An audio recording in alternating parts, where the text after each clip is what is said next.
Hey, it's Mazzy here. 5 acts, 5 musical acts I wish I had seen live. And out of all these, in theory, there's one I still could see, but that seems highly unlikely these days, even in the near future, just because, and you'll see why. This is a contest entry and a thread response for Rob Let the Music Play. Rob has become a friend of mine. Actually, I consider you a friend, Rob. He's in Manchester, England. We did a collaboration at one point, and he got me inspired a while back last year or this year. The years just like fly by like that, to do my 25 or 20 favorite Manchester bands, since he's from Manchester. I'll put a link to Rob's contest below and Rob's channel below. This is sort of celebrating his second anniversary, second year making videos for the vinyl community. I really like this contest, or this, just the concept of the video. I don't care about the contest so much, but this got me thinking. Even Rob acknowledged when he responded to me that I have seen so many concerts. So I'm going to dig around, because I did a video sometimes in the last 2 or 3 years of live albums of shows I've seen. And I was fortunate enough growing up in San Francisco, going to Winterland, Berkeley Community Theater, Mabuhay Punk Place in LA, a lot of shows, Hollywood Bowl, just the Cow Palace and Old Waldorf and Wolfgang's and all the famous clubs in San Francisco, even some in New York, CBGB's and the like. So I've seen almost all of the major bands that are my favorite bands in the 60s, 70s, and beyond. I've seen Dylan and the Stones and Stevie Wonder and the Clash and the Sex Pistols and Dave Clark 5 and the Byrds and so many others. So, I could go on that list, and that's another thing. So I'll try to keep this a little more concise. These are 5 artists I wish I had seen. Now, one of which I was probably way too young to have seen him, and I'm going to start with that one. That would be Otis Redding. This is Otis Redding live at the Whiskey A Go-Go. God, I would have loved to have been to this show in LA. I've been to the Whiskey, but obviously not until the 70s. This is from 1966, the great Otis Redding, who died in 1967. So he died around the time I was just turning 13 years old. So I doubt I would have been able to see him anywhere, at least realistically anywhere. This is a great Rhino collection. There's an expanded CD version of this, but Otis Redding would be someone I would love to have seen.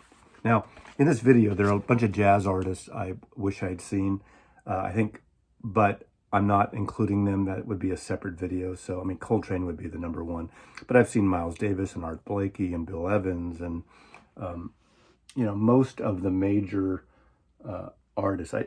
Maybe I'd go back and want to listen to Billie Holiday, but again, before my time. So, okay, number 4, coming in at number 4. I am kind of going in order, backwards. So 5 was Otis Redding. Number 4 is Kate Bush. I'm a huge fan of Kate Bush. This is the series of shows she did, a month residency in London. Is it London? Well, I'm not sure if it was in London, but it was in the UK. This is the live Before the Dawn presentation of that concert series. She only really, as I recall, did one tour back in the day. I got into her my first trip to London in 1978 when I bought the single, heard it on the radio, right, literally off the plane in the car on the way into London from Heathrow, and I heard Wuthering Heights, and I would love to see Kate Bush, especially this show. I really tried to get a ticket to this and use some of my mileage and come to England to see this, but these tickets sold out in literally minutes, and everyone I know who attended just was gobsmacked by the Kate Bush. I love Kate Bush, and this would have been the perfect show to see. This box set is actually pretty nice of the session. It's just some of her hits, but it's really more it's some amazing stuff. So it's obviously from, she does Running Up That Hill, Cloud Bursting, but she does an aerial, but she does side 2 of what's the album here? God, As Love Didn't Prepare Good Enough. Hounds of Love. You know, it's this whole side 2 suite and Hounds of Love. She does that. But what a beautiful record. And this is my number 4 concert I wish I had seen. In her case, you don't have a lot of chances to see her. So I think I'd rather see that show, one of those series of shows, than back in, 79, 80, whenever she played the UK. Okay, now, next on the list, coming in at number 3, out of all the major 60s bands, the one band I did not see and I wish I had seen, and that would be The Doors. This is The Doors. These are early days at the Matrix, a small club. For a while, that was owned by Marty Ballin on the Jefferson Airplane.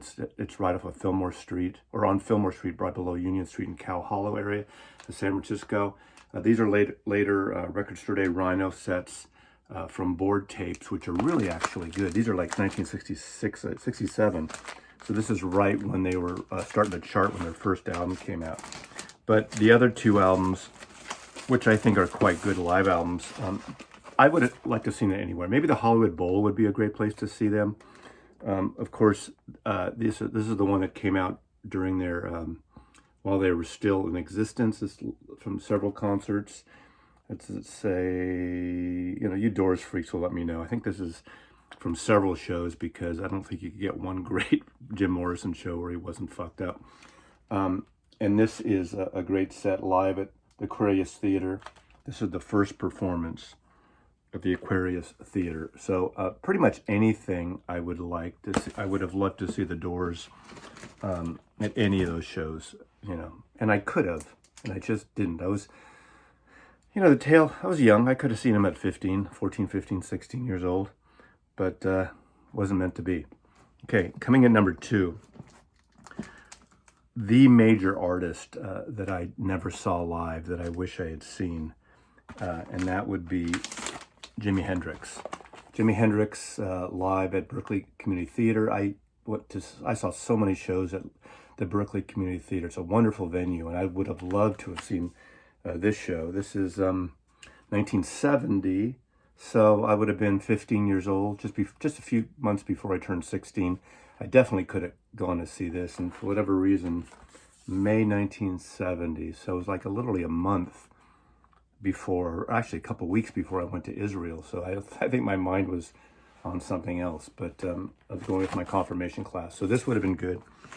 Chorus's show, I would have loved to have seen. Any one of these shows this is the Winterland Box. I went to so many shows at Winterland. This is a complete Winterland set.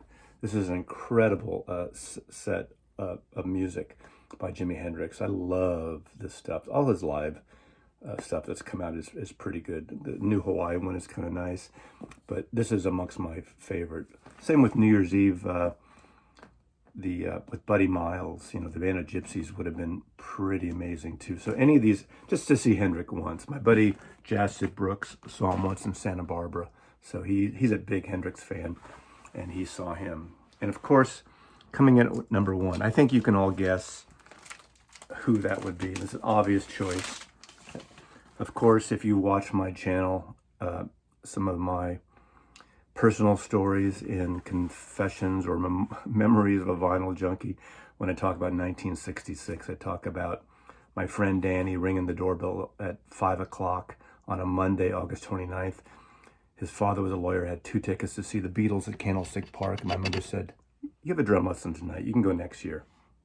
Well, if you know the history of the Beatles, there was no next year. So obviously it's the Beatles. A Hollywood Bowl would have been a great thing to see, or that Candlestick Park show. But in terms of listening to the music, I think I'd rather go back, way back, and see him in Hamburg in 1962, or early, somewhere around England in 63. Here, in 62, you don't have the screaming girls. You have a club atmosphere. You probably have a tightness and a looseness at the same time, because they're just really playing rock and roll. Obviously, you don't hear their hits from later days, but this would have been the most exciting time to see them in all their leather trousers and leather coats, and you could probably buy him a drink. I'm totally sure I could buy him a drink, and I could use my iPhone, if there was iPhones invented, to capture the moment. So number one band I wish I'd seen, the Beatles. So if I find the video of those other shows that I've seen, I will link that below. If I don't, well then never mind. Thank you, Rob. Congratulations on 2 years. This was a fun one, and these 5, I think this is it. I mean, you know, I usually run long and show 10 or 15 or 20 of something when there's a contest like this, and you even said you could go longer than 5, but these are the main 5. Again, Billie Holiday, sure. John Coltrane, sure. You know, who else? I've seen Pink Floyd, I've seen Springsteen, I've seen Fleetwood Mac, I've seen Tim Buckley, I've seen Cream. I saw all the San Francisco bands. I think I saw pretty much every one of the major bands, Airplane, Dead, all that stuff. So these are the 5. I'm looking forward to see more of these videos. Congratulations, Rob. And did see the Smiths too. So there's probably other Manchester bands I haven't seen. Never saw Joy Division, obviously. Never saw, you know, their follow-up dancey, electronic-y New Order. I never saw them. But, you know, c'est la vie. Mazzy loves you.